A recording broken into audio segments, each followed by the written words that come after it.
तो हेलो दोस्तों, कैसे हैं आप सब। आइए आज हम लोग जवान मूवी का मूवी रिव्यू करते हैं, फुल मूवी रिव्यू। क्योंकि मैंने पिक्चर देख ली है कल, फर्स्ट डे लास्ट शो। क्योंकि दोस्तों मैं जब भी पिक्चर देखने जाता हूँ, मैं रात को जाता हूँ या शाम को जाता हूँ, ताकि मैं शांति से मूवी को देख सकूँ और स्टोरी से पूरा कनेक्ट कर पाऊँ और अच्छे से रिव्यू दे पाऊँ। तो दोस्तों बिना टाइम वेस्ट किए हम लोग शुरू करते हैं जवान का फुल मूवी डिटेल्ड रिव्यू। दोस्तों जैसे पिक्चर शुरू होता है, उसमें शाहरुख खान के जो फादर का रोल रहता है, वहीं से कहानी स्टार्ट होता है जहां हमने नए ट्रेलर में देखा था। जंगल था, राजा था, वो घायल हो जाता है और जब कहानी खुलती तो वो इंडियन आर्मी का एक जवान रहता है जो कि किसी जंग के दौरान में घायल हो जाता है और वो फिर कहानी ऐसे चलते चलते इवॉल्व होती है। तो कहानी शुरू होता है तो जब एक गांव था चाइना में, चाइना इंडियन बॉर्डर के पास, इंडिया चाइना बॉर्डर पे। तो चाइना तरफ के सेक्शन में एक जवान एक आदमी मिलता है जो लगता है कि वो जवान ही होगा, क्योंकि उसके यहाँ पे टैटू बना रहता है एक उसके स्क्वाड का। तो वो घायल रूप से मिलता है, वही जो खून टपकता है, वो सारे जो सीन्स थे। क्योंकि गांव में वो जवान मिला था पानी के पास, जब एक बच्चा मछली पकड़ते रहता है तो जाहिर सी बात है कि गांव के लोग आयुर्वेदिक इलाज करते हैं उसका और अच्छे से गोली निकालते हैं, उसको पूरे पट्टी में रैप करके अच्छे से रखते हैं। फिर एक दिन उस गांव पे मुसीबत आती है, जिस दिन वहाँ के कोई चाइना के कोई रहते हैं जो कि पुलिस वाले या वहाँ के किसी आर्म्ड फोर्सेस के बंदे रहते हैं जो कि उस गांव को पूरा तबाह करने लगते हैं। सबको मार देते हैं, बच्चों को काट देते हैं, लड़कियों को गोली मार देते हैं, लड़कों को जान से मार देते हैं, बुजुर्गों को मार देते हैं। तब एक आदमी आता है, वो था वो जवान। जवान मतलब जो शाहरुख खान के फादर का रोल प्ले करे। इसमें दो रोल था, जैसे कि मैंने ट्रेलर में बोला था कि क्लियर हो गया, तो वही इस मूवी में भी है। एक शाहरुख खान के फादर का रोल प्ले कर रहा है और एक शाहरुख खान स्वयं। तो दोनों ही एक डबल कैरेक्टर है बाप बेटे का। तो जो बाप वाला कैरेक्टर है, जो विक्रम राठौड़ रहता है जिसका नाम, और कल मैंने मूछें भी रखी थी वो तगड़ी वाली में। ये जो विक्रम राठौड़ रहता है, फिर वो उस गांव वालों को बचाता है और जो हमने ट्रेलर में देखा था कि ऐसे खींच के एक स्वॉर्ड से मारता है, वही वाला सीन आता है। और फिर वो उसको जब जलाते हैं तो उसकी पट्टी पूरी जलती है और फिर वो वाला डायलॉग होता है कि मैं कौन हूँ, कहाँ से आया हूँ। तो वो जो बच्चा रहता है जिसकी माँ को शाहरुख खान बचाता है, जो जवान बचाता है, वो क्या, तो वो बच्चा उस जवान से कहता है कि जब मैं बड़ा हो जाऊँगा ना तो ज़रूर पता लगाऊंगा कि आप कौन हो। और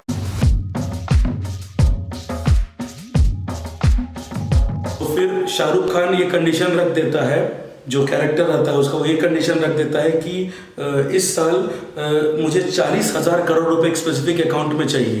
तो एग्रीकल्चर मिनिस्टर बोलता है क्यों, इतने लोग 10,381 लोग मर गए जो कि किसान थे हमारे देश के, अगर वो थोड़ा सा लोन नहीं आप उसका माफ़ कर सकते हैं। और जो बड़े बड़े उद्योगपति हमारे देश को इतना पैसा लेके भाग जा रहे हैं। और फिर वो कहते हैं कि इस अकाउंट में आप इतने जल्दी आप तुरंत इसमें ट्रांसफ़र करिए 40,000 करोड़ रुपए। तो वो एग्रीकल्चर मिनिस्टर कहते हैं कि 4-5 करोड़ की डिमांड करते तो हम कर देते, लेकिन 40,000 करोड़ रुपए हम कहाँ से लेंगे। बोले जब देश को प्रॉब्लम होता है या जब बिजनेसमैन को प्रॉब्लम होता है तो देश उसकी हेल्प करता है, बैंक हेल्प करते हैं। आज देश को प्रॉब्लम है तो बिजनेसमैन से मांगिए।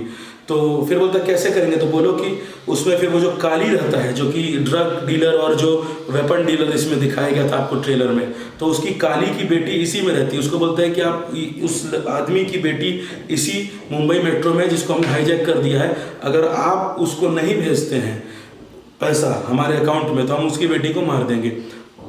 तुरंत ही काली एक उसका इंट्रोडक्शन होता है। फिर मूवी में काली एक आर्म्स डीलर रहता है और वो तुरंत ही अग्री कर जाता है कि ठीक है हम पैसे दे देते हैं और बचा लेते हैं अपनी बेटी को। तो 40,000 करोड़ को ट्रांसफ़र कर देता है शाहरुख खान के अकाउंट में और फिर वो फटाक से 7 लाख अकाउंट्स में ट्रांसफ़र कर देता है लोगों की, जो कि गरीब किसान थे, जो कि अपना कर्ज नहीं दे पा रहे थे और आत्महत्या कर लेते हैं। तो जब उसकी बेटी होती जो काली की उस ट्रेन में रहती है तो बोलती कि तुम चोर हो, तुम चीट हो, मेरे बाप से चीट कर रहे हो।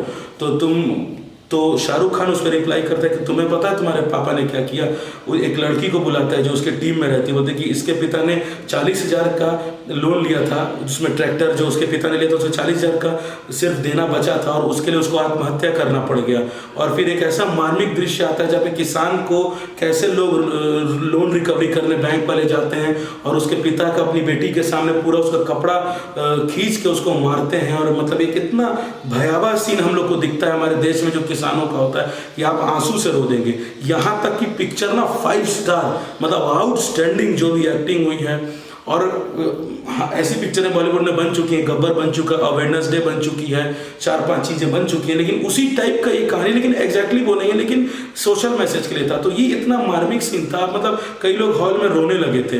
तो कुल मिला के इस सीन में शाहरुख खान ये मैसेज देना चाहता था कि जो हमारे देश में किसानों की भयावह स्थिति है उसके लिए बड़े बड़े बिजनेसमैन देश का इतना पैसा ले जाते हैं, उनको तुरंत लोन सैंक्शन हो जाता है, वो पेमेंट ना करें तो भी कोई दिक्कत नहीं। और जो तो किसानों की जो एकदम भयावह स्थिति हमारे देश में उसको दर्शाया जाता है कि 40,000 रुपये के लिए उसको बेइज्जत किया जाता है, कपड़े उतार करके बैंक वाले बेइज्जत करते हैं। और वो रिकवरी, वो बोलता भी कि मैं अगले महीने तक पैसा दे दूंगा, इस 10 तारीख तक किस्त जमा कर दूंगा, लेकिन तब भी कपड़ा उतार के उसके बच्चों के सामने जलील किया जाता है उस किसान को। और कुल मिला के लास्ट में मर जाता था कि 2 लाख रुपए उसकी बच्ची को पढ़ने के लिए मिल जाए।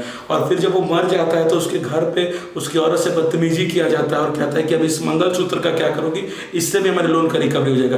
तब वो लड़की उठा के उस रिकवरी एजेंट को मार देती है फावड़े से और तब जाके वो जेल में आ जाती है।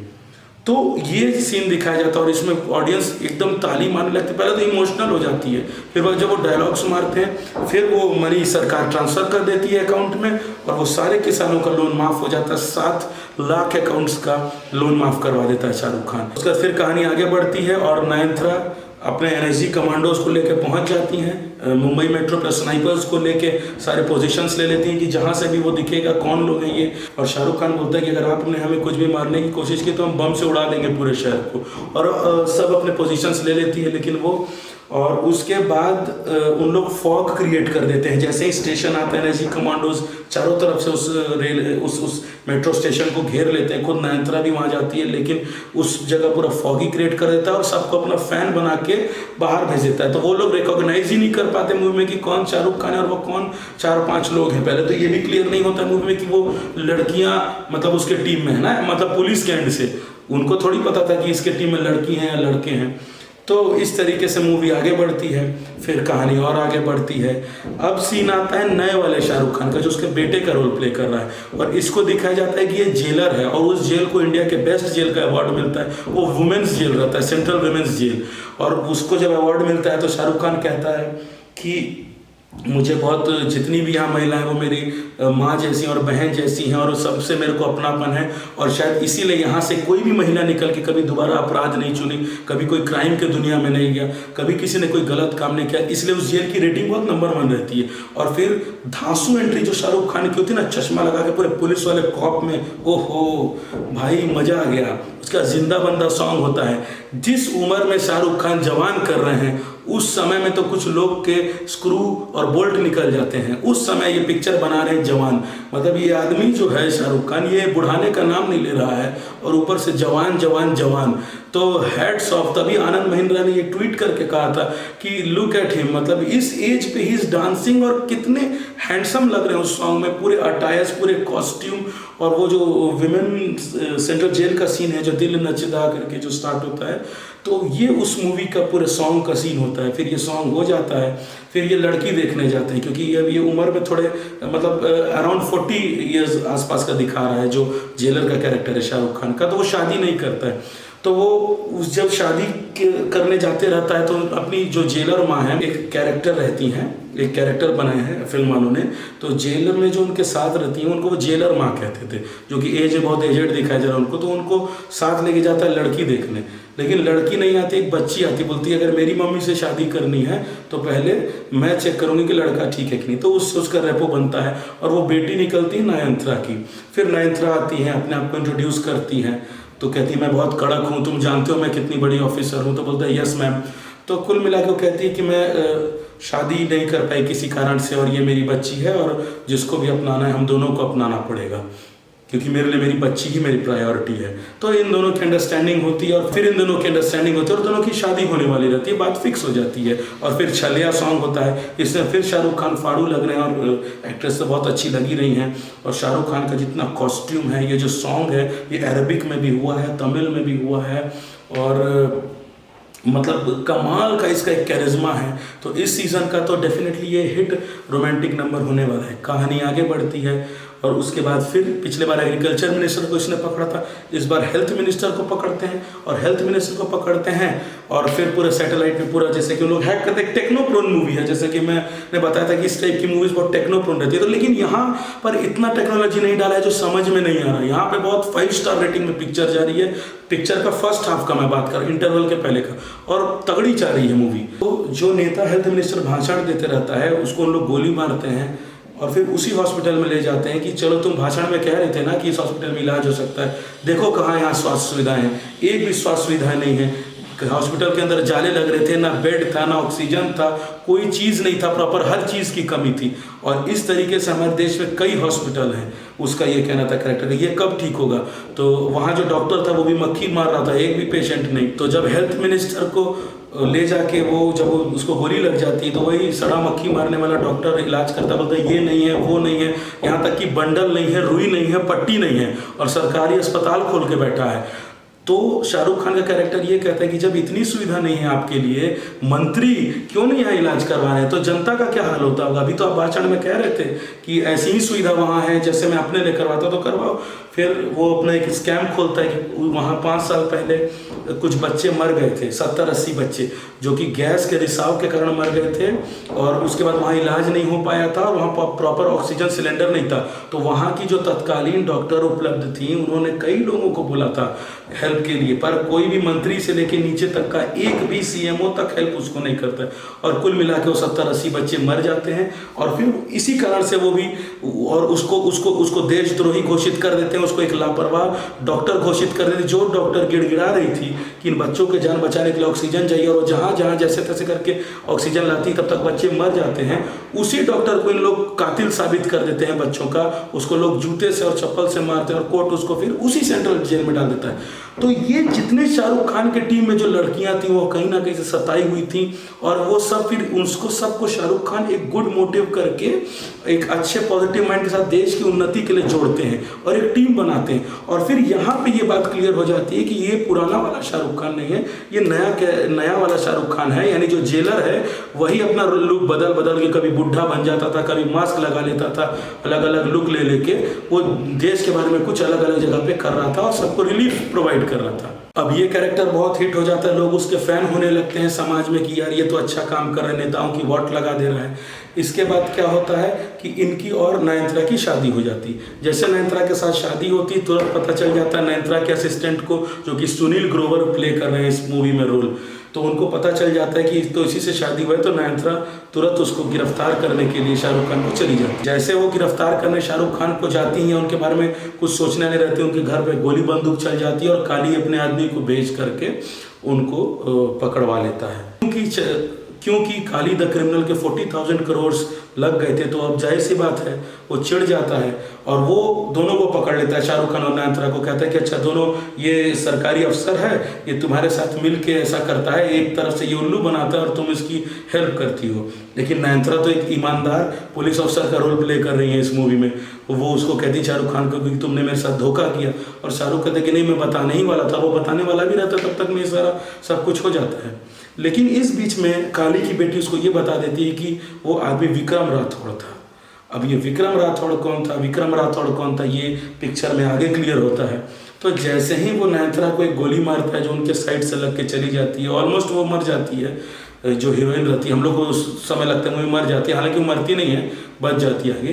तभी वो शाहरुख खान पे गोली चलाने वाला रहता है। तभी एक आदमी आता है, मासी मासी मासी मासी, बेटे को हाथ लगाने से पहले बाप से बात कर, और ये फाड़ देता है भाई। ये एंट्री जो अवतार शाहरुख खान के बुड्ढे वाले कैरेक्टर की है, ये कमाल की रहती है, दाढ़ी वाइट है लेकिन अंदर से जवान है। ये तो जवान वाले शाहरुख खान से भी ज़्यादा क्लासी और हॉट लग रहा था भाई, मज़ा आ गया। जिस एटीट्यूड से मारता है वो फाइट सीन होता है, किसी का खोपड़ी उड़ा रहा है, किसी का टांग तोड़ रहा है, किसी को गोली मार रहा है। ओ माय गॉड, वहाँ पे क्राउड चिल्लाने लगी, इसने लोग तो ये कहने लगे कि इसने सिल्वेस्टर स्टैलोन की बैंड बजा दी शाहरुख खान ने। मतलब कमाल का, ऐसा अवतार में आपने देखा नहीं होगा। जिस तरीके से पकड़ रहे हैं उसको, जो सॉर्ड है या कोई मेटल की चीज़ें हैं जिससे मार रहे हैं, आउटस्टैंडिंग। यहाँ तक तो डायरेक्शन 5 on 5। तब वो पूछता है, जब ये सब खत्म हो जाता है सीन, तो उस बड़े वाले शाहरुख खान के, जवान वाले शाहरुख खान के 4-5 बुढ़े दोस्त आते हैं। तो शाहरुख खान बोलते ये कौन है? तो बोलते ये तुम्हारे पापा हैं। तो वो अपने पापा से गले मिलता है। तो उसके फ्रेंड्स बोलते हैं कि बेटा इनकी याददाश्त चली गई थी।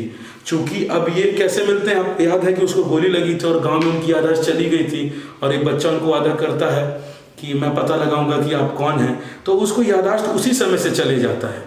तो ये फिर कहानी आगे बढ़ती है और शाहरुख खान की जो याददाश्त चली जाती है, तो उसको पता नहीं था। तो बोला ठीक है तुम मेरे बेटे हो, लेकिन मेरे को यहाँ से फील नहीं हो रहा कि तुम मेरे बेटे। सब चूंकि मेरे दोस्त, पुराने रेजिमेंट के मेरे दोस्त भी मेरे साथ आए, सब कह रहे हैं तो कि तुम मेरे दोस्त हो, कि तुम मेरे बेटे हो, तो मैं मान लेता हूँ कि तुम मेरे बेटे हो, लेकिन मुझे ऐसा कोई अंदर से फील नहीं आ रहा कि यू आर माई सन।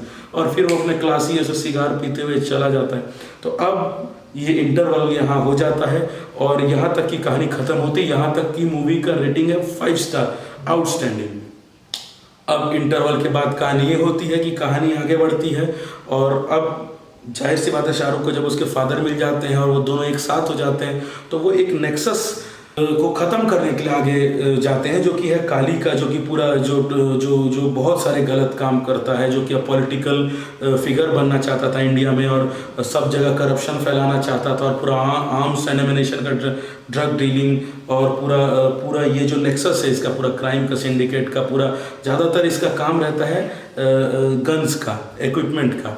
तो जितने एमिनेशन ये सप्लाई करता था उसके ऊपर काली का बिजनेस था। तो वो उसको बढ़ाने के लिए पॉलिटिक्स में घुसना चाहता था, और शाहरुख खान और जो जवान है उसके पिता का रोल, वो लग जाता है इस नेक्सस को ख़त्म करने में। जैसे पहले वो मिनिस्टर को कैप्चर कर रहे थे, वो दूसरा प्लान बनाते हैं। तो अब जब कहानी आगे बढ़ती तो नयनतारा को झूठ मूठ का अंदर उसी सेल में डाल देते हैं, वीमेन सेल में, जहाँ शाहरुख खान की लड़कियाँ रहती थी, अपने आप को प्रिपेयर करती थी।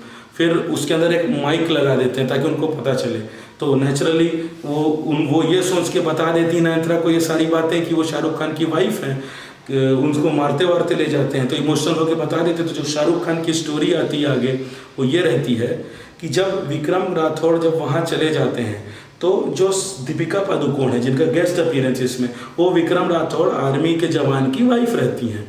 और जब उनको जब एक सीन होता है मूवी में, जहाँ पर एक मूवी में सीन होता है पुराने वाले विक्रम राठौड़ का, कि एक जगह पर जवानों को बंधक बना लिया जाता है और हिंदुस्तान के सैनिकों और लोगों को बचा के लाना था। तो शाहरुख खान वहाँ जाता है, लेकिन उनका आर्म्स काम नहीं करता, उनका गन काम करना बंद कर देता है। फिर जैसे तैसे करके उनका एक दोस्त अपना ज़िंदगी का त्याग दे के, बम फोड़ के, वो लोग सक्सेसफुली जीत के आ जाते हैं। शाहरुख खान वापस जब आते हैं अपने आर्मी हेडक्वार्टर्स में, तो वो कंप्लेन करते हैं कि आप किस एक एमिनेशन डीलर से ये सब आर्म्स एमिनेशन ले रहे, कौन है, बुलाइए उसको, और ये बिल्कुल गलत बंदूकें बनाई हैं जिससे हमारे देश के जवान इसीलिए तो मर रहे हैं, क्योंकि जब वो फायर करने जाते हैं ये चलता ही नहीं है, गन बेकार है। तब इस पूरे इसके क्राइम की दुनिया का पर्दाफाश होता है।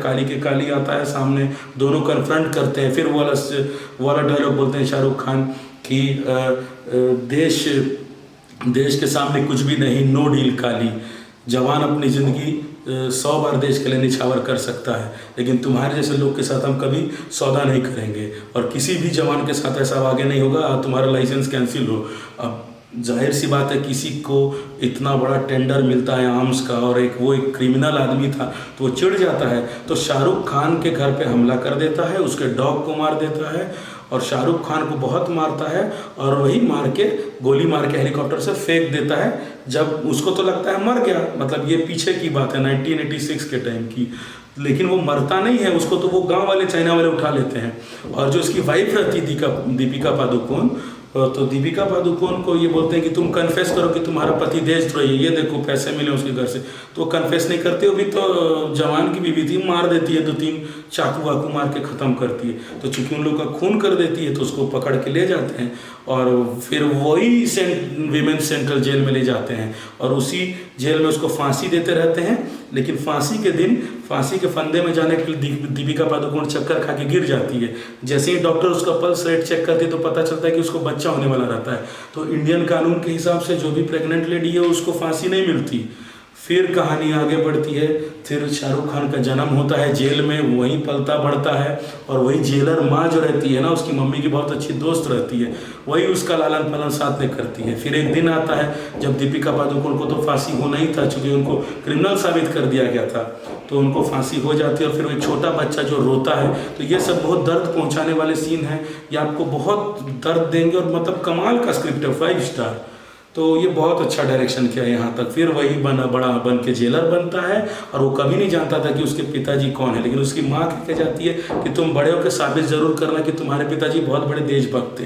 तो इसीलिए वो ये सब क्राइम सिंडिकेट को पूरे अपने देश से ख़त्म करना चाह रहा था और ऐसी चीज़ें करता था कि देश की भलाई हो। तो अभी तक भी लेकिन बड़े वाले शाहरुख खान को ये इल्म नहीं होता है कि वो उसका बेटा है या नहीं। वो तो अपने ही मस्ती सिगार मारते रहता है, मासी मासी मासी और करके सबकी बैंड बजाते रहता है। तो फिर अब मूवी तो अपने क्लाइमैक्स की तरफ आती है। शाहरुख खान और उसके फादर उसके लेफ्ट हैंड को मार देते हैं, जो कि खास आदमी था काली का। वो चिढ़ के फिर आतंक मचा देता है और फिर एक यहाँ पे थोड़ी सी मूवी ठंडी पड़ जाती है। यहाँ पे मैं कहूँगा कि अखिली ने अच्छा यहाँ पे डायरेक्शन नहीं किया। जब पिक्चर इतनी अच्छी उठ के आई थी सामने, तो यहाँ पे डायरेक्शन इंटरवल के 20 मिनट के बाद पिक्चर ढीली पड़ जाती है और फिर आपको नींद भी आने लगे, क्योंकि वहाँ से दिशा नहीं मिलता है पिक्चर को। तो मतलब थोड़ा सा होता है ना कि वो इंटरवल और 20 मिनट उसके बाद तक पिक्चर एकदम 5 स्टार, एक नंबर नहीं काट सकता मैं।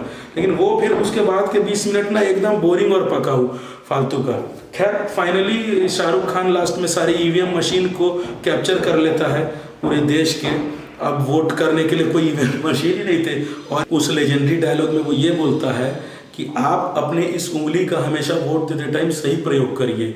ऐसे आदमी को बिल्कुल वोट मत दीजिए जो कास्ट, मजहब, धर्म, शिक्षा, हेल्थ के लिए आपके काम ना करे। जब भी अगले बार आपसे कोई वोट लेने आए तो आप उससे जरूर सवाल पूछें कि आपके देश के लिए क्या कर रहा है, कि तोड़ने की राजनीति, मोड़ने की राजनीति, देश को एक करने के लिए क्या कर रहा है, हेल्थ के लिए क्या कर रहा है, शिक्षा के लिए क्या कर रहा है, आगे भविष्य के लिए क्या कर रहा है बच्चों के। और बहुत ही कमाल का डायलॉग है। फिर शाहरुख खान यहाँ फाड़ देता है अपने डायलॉग प्रेजेंस से। मतलब चक दे इंडिया का जो 70 मिनट का डायलॉग था और फिर इस मूवी का जो ये डायलॉग है ना, लेजेंडरी डायलॉग, यहाँ पे बहुत दिनों बाद शाहरुख खान के पिक्चर में लगता है कि हाँ इसने ठीक ठाक मूवी बनाई है। और अब जाके शाहरुख खान सही सही लाइन में आ रहे, क्योंकि बीच में ऐसी मूवीज नहीं बनी थी जो कि हिट हो रही, बट पिक्चर अच्छी बन रही थी, अच्छे बजट की थी।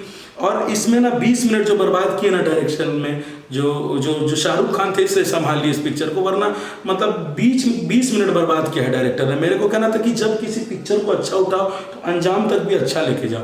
खैर फिर संजय दत्त की एंट्री होती है। संजय दत्त एक स्पेशल अपीयरेंस इसमें आते हैं और फिर उनसे दोनों की बातचीत होती है और दोनों में सहमति बनती है। कुछ कंडीशंस होते हैं, जब वो मान जाते हैं तब जाके वो सारी ईवीएम मशीन लौटाता है। और फिर काली से उसका कन्फ्रंटेशन होता है, फाइट होता है जेल के अंदर। उसके बाप को पकड़ के ले आता है, पुराने वाले शाहरुख खान को बोलता है कि अब बताओ तुम क्या करोगे, कैसे करोगे। तो तभी उसको बोलता है कि उसको तो कुछ याद नहीं रहता है बुढ़े वाले शाहरुख खान को। तो फिर बस उसके सामने वही ट्रिगर लगाता है अपने बंदूक का, तो फिर बंदूक बंद हो जाता है। तो उसको याद आ जाता है रिकैप में, तो उसको पूरा दीपिका पादुकोण और कैसे उसको मार दिया था सब कुछ याद आ जाता है। फिर वो मासी मासी मासी करके उसकी मासी और ऐसी की तैसी कर देता है उसका भैया। फिर तो भूल जाओ, जो मोटा शाहरुख खान का जो बुढ़ा वाला लुक, जो शाहरुख खान का बुढ़ा वाला लुक है, बिलीव में वो फाड़ दे रहा है स्क्रीन में। और ये जो मासी मासी करके मारता है ना सबकी ऐसी की तैसी कर देता है। ये जो पुराना चावल है ना, यही सॉलिड और तगड़ा है। और उसके बाद तो फिर जो तगड़ा सीन होता है, फिर नया वाला शाहरुख खान तो ढीला ही पड़ता है, लेकिन पुराना वाला जो वो बियर्ड और सिगार वाला लुक है आउटस्टैंडिंग है। फिर काली मर जाता है। इसके लिए तो आपको पिक्चर देखना पड़ेगा, नज़दीकी सिनेमा घर में जाना पड़ेगा। और फिर हमारे देश में बहुत अच्छा मैसेज दिया शाहरुख खान ने, हमेशा की तरह दोबारा। और इस तरीके से पिक्चर होता है। फिर लास्ट में रमैया बस्ता भैया सॉन्ग होता है और फिर मूवी ख़त्म हो जाती है और ये वीडियो भी ख़त्म हो रहा है। अब आप अपने घर जाइए, मेरा चैनल सब्सक्राइब करिए और मेरे को करिए नमस्ते और शेयर जरूर कर दीजिएगा। Thank you.